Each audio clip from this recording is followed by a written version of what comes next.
The Brown Hen. George stood in the farmyard looking up at the roof. The old farmhouse had a fine roof of pale red tiles and tall chimneys. There was no sign of Grandma. There was only a song thrush sitting on one of the chimney pots singing a song. The old Wurzels got stuck in the attic, George thought. Thank goodness for that. Suddenly a tile came clattering down from the roof and fell into the yard. The thrush took off fast and flew away. And then another tile came down, and then half a dozen more, and then, very slowly, like some weird monster rising up from the deep, Grandma's head came through the roof, and then her scrawny neck and the top of her shoulders. "How am I doing, boy?" she shouted. "How's that for a bash up?"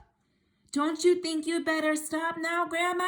George called out. "I have stopped," she answered. "I feel terrific. Didn't I tell you that I had magic powers? Didn't I warn you I had wizardy in the tips of my fingers? But you wouldn't listen to me, would you? You wouldn't listen to your old Grandma." "You didn't do it, Grandma," George shouted back to her. "I did it. I made you a new medicine." "A new medicine? You? Huh, what rubbish," she yelled. I did, George shouted. "You're lying as usual," Grandma yelled. "You're always lying." "I'm not lying, Grandma. I swear I'm not." The wrinkled old face high up on the roof stared down suspiciously at George. "Are you telling me that you actually made a new medicine all by yourself?" she shouted. "Yes, Grandma, all by myself." "I don't believe you," she answered, "but I'm very comfortable up here. Fetch me a cup of tea." A brown hen was pecking about in the yard close to where George was standing. The hen gave him an idea. Quickly, he uncorked the medicine bottle and poured some of the brown stuff into the spoon. "Watch this, Grandma," he shouted. He crouched down, holding out the spoon to the hen. "Chicken," he said. Chicken.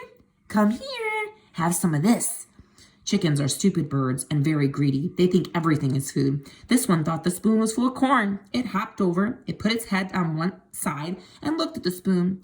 "Come on, chicken," George said. "Good, chicken. Chick, chick, chick." The brown hen stretched out its neck toward the spoon and went peck. It got a beakful of medicine. The effect was electric.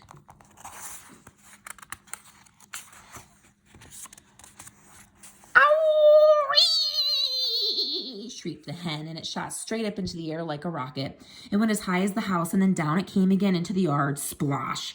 And there it sat with its feathers all sticking straight out from its body. There was a look of amazement on its silly face. George stood watching it. Grandma up on the roof was watching it too. The hen got to its feet. It was rather shaky. It was making funny gurgling noises in its throat. Its beak was opening and shutting. It seemed like a pretty sick hen.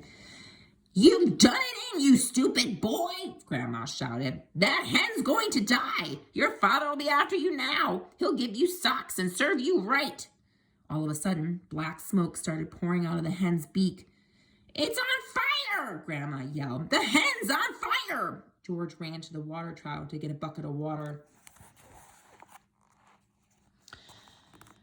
"That hen will be roasted and ready for eating any moment," Grandma shouted. George slashed the bucket of water over the hen. There was a sizzling sound and the smoke went away. "Old hen's laid its last egg," Grandma shouted. "Hens don't do any laying after they've been on fire." Now that the fire was out, the hen seemed better. It stood up properly, it flapped its wings, and then it crouched down low to the ground as though getting ready to jump. It did jump. It jumped high in the air and turned a complete somersault and landed back on its feet. "It's a circus hen," Grandma shouted from the rooftop. "It's a flipping acrobat." Now the hen began to grow.